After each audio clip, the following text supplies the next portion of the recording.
Hello बेटा, हम बात कर रहे थे रेस्पिरेशन। लास्ट वीडियो में हमने बात की रेस्पिरेटरी जो मैकेनिज्म है प्लांट्स के अंदर। आज हम बात कर रहे हैं रेस्पिरेशन इन एनिमल्स। अगर आप इस टेबल से अगर कंसीडर करो तो टाइप्स ऑफ रेस्पिरेशन में देखिए, सेल सरफेस के थ्रू भी रेस्पिरेशन हो रहा है, जो जनरल बॉडी सरफेस के थ्रू हो रहा है, जो बॉडी की एपिथेलियल लेयर है जैसे अमीबा के अंदर और पैरामीशियम के अंदर। ट्रैकियल रेस्पिरेशन, जो ट्रैकिया या tracheoles simple thread like structure होते हैं, हल्की सी बिल्कुल पतली सी ट्यूब लाइक स्ट्रक्चर, ये इंसेक्ट्स के अंदर। ये टेबल जरूर ध्यान रख लीजिएगा एनटीएससी पॉइंट ऑफ व्यू से। आप ब्रैकियल, ब्रैंकियल वर्ड दिया जाता है जब गिल्स के थ्रू रेस्पिरेशन हो, जैसे फिश के अंदर जो होता है। क्यूटेनियस, स्किन पार्ट के through, again skin, frog, earthworm, ठीक है। यहाँ जनरल बॉडी सरफेस और स्किन, यहाँ पे एपिथेलियल लेयर की इन्वॉल्वमेंट हो जाती है। वहाँ बॉडी सरफेस जैसा जो भी उनके पास ड्राई है, जैसा भी है, वो सारा इन्वॉल्व हो जाता है। यहाँ पे जो स्किन पार्ट है वो थोड़ी सी आपको हमेशा मॉइस्ट कंडीशन में मिलेगी। Pulmonary, pulmonary word always relates with the lungs, जैसे एम्फीबियन, रेप्टाइल्स, बर्ड्स, ह्यूमन के अंदर होता है। बक्कल रेस्पिरेशन, जो बक्कल या ऑरल कैविटी के थ्रू हो, जैसा कि फ्रॉग शो कर सकते हैं एम्फीबियंस में। जो रेस्पिरेशन की हम बात कर रहे हैं एनिमल्स के अंदर, takes place as a single unit. They have different type of organs, respiration due to which mode of respiration also varies according to the, मतलब हर एक ऑर्गेनिज्म की जो भी उसका हैबिटाट है उसके अकॉर्डिंग जो रेस्पिरेटरी यूनिट है वो चेंज हो जाती हैं। जैसे हम फाइलम प्रोटोजोआ से स्टीनोफेरा, ठीक है, यहाँ तक जाते हैं। फाइलम प्रोटोजोआ से स्टीनोफेरा तक एक थोड़ा सा अपनी 9th पे भी ध्यान देना शुरू कर दीजिए, चाहे 1-2 पेजेस आप स्टार्ट कीजिए बेटा, but you have to read. Protozoa से स्टीनोफेरा पे जब हम रेस्पिरेशन के लिए गए तो वहाँ जनरल बॉडी सरफेस के लिए हो रहा था। जैसे जैसे हम आगे प्लैटीहेल्मिन्थस टू निमेटोड्स मूव करते हैं तो वहाँ पे मोस्टली एनारोबिक हो जाता है, क्योंकि वो एंडोपैरासाइट उस में ज़्यादा देखने को मिलते हैं। फाइलम एनिलिडा के अंदर आपको क्यूटेनियस मेम्ब्रेन, मतलब क्यूटेनियस रेस्पिरेशन देखने को मिलेगा। आर्थ्रोपोडा से मैमल तक आपको अलग अलग रेस्पिरेटरी ऑर्गन मिल जाएंगे, जैसे ट्रैकिया आर्थ्रोपोडा के अंदर देखने को मिल जाता है, गिल्स हैं, लंग्स हैं, ये सब आपको देखने को मिलेगा। कुछ इंपॉर्टेंट अगर हम फीचर की बात करें कि रेस्पिरेटरी ऑर्गन्स जिसे हम कह रहे हैं उनके अंदर क्या क्या फीचर होने चाहिए, तो मस्ट उनके पास सरफेस एरिया जो है वो लार्ज हो, ताकि जो गैसियस एक्सचेंज है वो ज़्यादा से ज़्यादा पॉसिबल हो। और जो हमने ऊपर भी बात की थी, मॉइस्ट थिन वॉल्स, और ताकि वहाँ पे जो डिफ्यूज़न है, एक्सचेंज ऑफ गैसेस है, वो उस मॉइस्ट सरफेस पे इजीली हो सके। मॉइस्ट सरफेस पे क्यों नेसेसरी हो जाता है बेटा? क्योंकि थोड़ी अमाउंट में जो आपके पास गैसेस हैं, ऑक्सीजन और कार्बन डाइऑक्साइड, वो डिजॉल्व्ड फॉर्म में भी वाटर में प्रेजेंट है। मॉइस्ट मतलब आपके पास वहाँ वाटर की प्रेजेंस है ताकि ईजिली हो सके। और they have rich blood supply with respiratory pigments, blood supply ज़्यादा हो उसके अंदर रेस्पिरेटरी पिगमेंट, जैसे हीमोग्लोबिन हो गया, ठीक है, फॉर एग्जाम्पल ये हीमोग्लोबिन वो हो जिसके बेसिस पे एक्सचेंज ऑफ गैसेस पॉसिबल हो पाए। अगर हम बात करें रेस्पिरेशन की अमीबा के अंदर, तो अमीबा एक यूनिसेलुलर ऑर्गेनिज्म है, और and in some lower multicellular animals, जैसे हम स्पंजेस, पोरीफेरा के मेंबर स्पंजेस की बात करें, स्नाइडेरियंस की बात करें, तो रेस्पिरेशन जो है या एक्सचेंज ऑफ गैसेस जो है वो जनरल बॉडी सरफेस के थ्रू हो रहा है।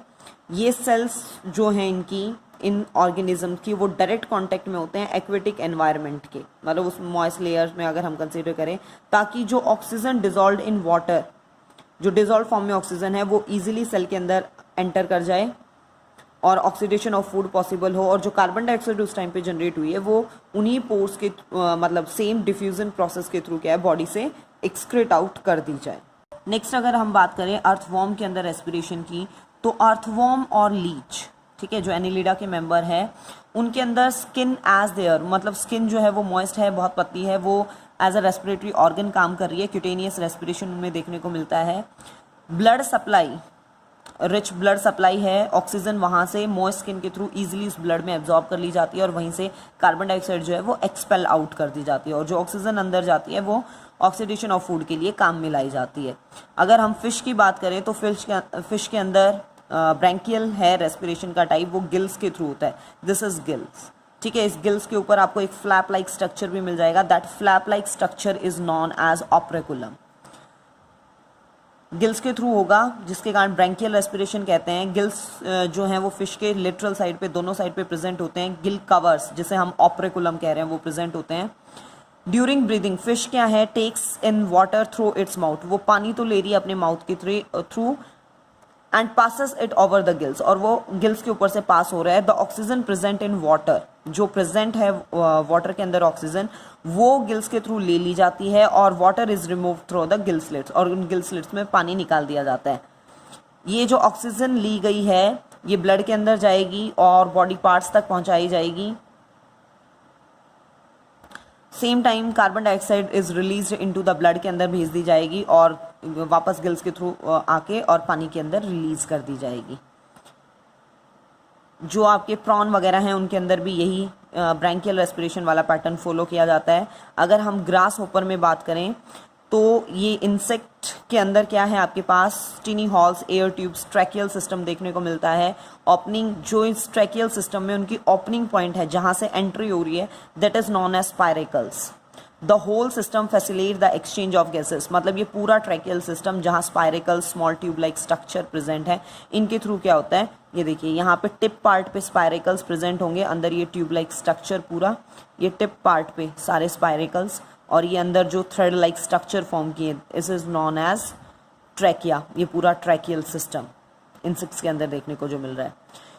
Breathing oxygen of air enters the spiracles के थ्रू एंटर करती है, रिचेस टू ईच, जहाँ पे भी मतलब उसकी रिक्वायरमेंट है बॉडी सरफेस में वहाँ पहुँचेगी, ट्रैकिया के थ्रू, ट्रैकियोल्स के थ्रू, और कार्बन डाइऑक्साइड जो बॉडी के अंदर जनरेट हो रही है वो इसी पाथ से ट्रैकियोल्स, ट्रैकिया और स्पाइरेकल से होते हुए बॉडी से निकाल दी जाती है।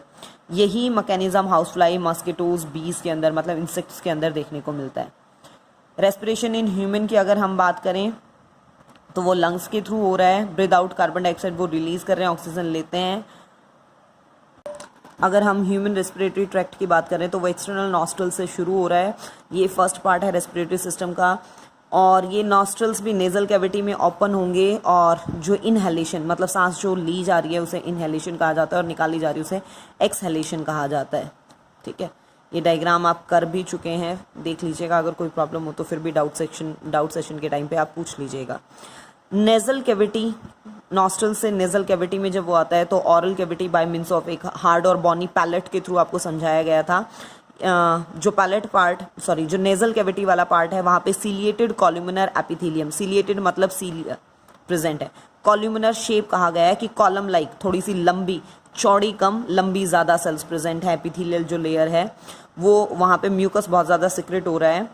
इट ब्रिंग्स अबाउट वार्मिंग, इसका काम भी क्या है इस लेयर का, जितनी एयर अंदर जा रही है वो बॉडी टेम्परेचर के अकॉर्डिंग सेट करना, वार्मिंग करना, उसे पर्टिकुलर मॉइस्ट करना, स्टरलाइज्ड, अगर कोई जम्स वगैरह हैं तो उसे रिमूव करना। यहाँ पे हेयर प्रेजेंट होते हैं जो डस्ट पार्टिकल को कैप्चर कर लेते हैं। देन इंटरनल लेयर जो आपके पास फेरिंग्स में ओपन होंगे, फेरिंग्स क्या है, 12 सेंटीमीटर लॉन्ग ट्यूब है जो कॉमन पैसेज है फूड और एयर के लिए, both alimentary canal and respiratory system. लैरिंग्स जो है वो ट्रैकिया का एनलार्ज पार्ट है, इसे वॉइस बॉक्स भी कहा जाता है। बिटवीन द इट प्रोड्यूसेस, जब यहाँ से एयर पास हो रही है तो वोकल कॉर्ड में वॉइस प्रोड्यूस होती है। इसमें ये देख लीजिएगा 4 different type of cartilage, highline cartilage यहाँ प्रेजेंट होती है। Them a C-shaped thyroid cartilage protruding out in neck region is called Adam's apple। यहाँ पे जो कार्टिलेज हैं वो यूं C शेप में प्रेजेंट है, ठीक है, C शेप में, मतलब वो कंप्लीट रिंग फॉर्म नहीं करते, इनकम्प्लीट रिंग यहाँ कार्टिलेज की प्रेजेंट होती है लैरिंक्स के अंदर। ट्रैकिया की अगर हम बात करें तो विंड पाइप भी इसे कहा जाता है, 10 to 12 सेंटीमीटर लॉन्ग ट्यूब है। इस wall are supported by again C shaped cartilaginous rings, ताकि कोलैप्सिंग ना हो कि जब एयर प्रेजेंट नहीं है तो वो एकदम से पिच के नाम। Bronchi, trachea is branch, left और राइट दो ब्रोंकियाई के अंदर ये टूट जाता है और लंग्स के अंदर एंट्री होती है। लंग्स 2 प्रेजेंट हैं, स्पॉन्जी पाउच प्रेजेंट है, इनके बाहर की मेम्ब्रेन प्लूरा कहलाती है, और ये भी अलग अलग ब्रोंक्यूल्स, ब्रोंकाई जो है वो लंग्स के अंदर ब्रोंक्यूल्स में टूटते हैं, और हर एक ब्रोंक्यूल्स के एंड पॉइंट पे एल्वियोलाई प्रेजेंट होती है जहाँ पे एक्चुअल में एक्सचेंज ऑफ गैसेज होते हैं, जो थिन वॉल्ड होती हैं, वहाँ ब्लड सप्लाई बहुत ज़्यादा होती है। डायफ्राम, ये डॉम शेप्ड, इस शेप में आपके पास स्ट्रक्चर होता है, डॉम शेप में, जो लंग्स के नीचे लाई करता है, और इसी से नीचे की साइड क्या रह जाती है आपके पास एब्डोमिनल कैविटी, और अपर साइड में डायफ्राम से अपर साइड में थोरेसिक कैविटी होती है। मैकेनिज्म हम अगली वीडियो में डिस्कस करेंगे बेटा, तब तक आप ये पढ़ लीजिएगा ज़रूर।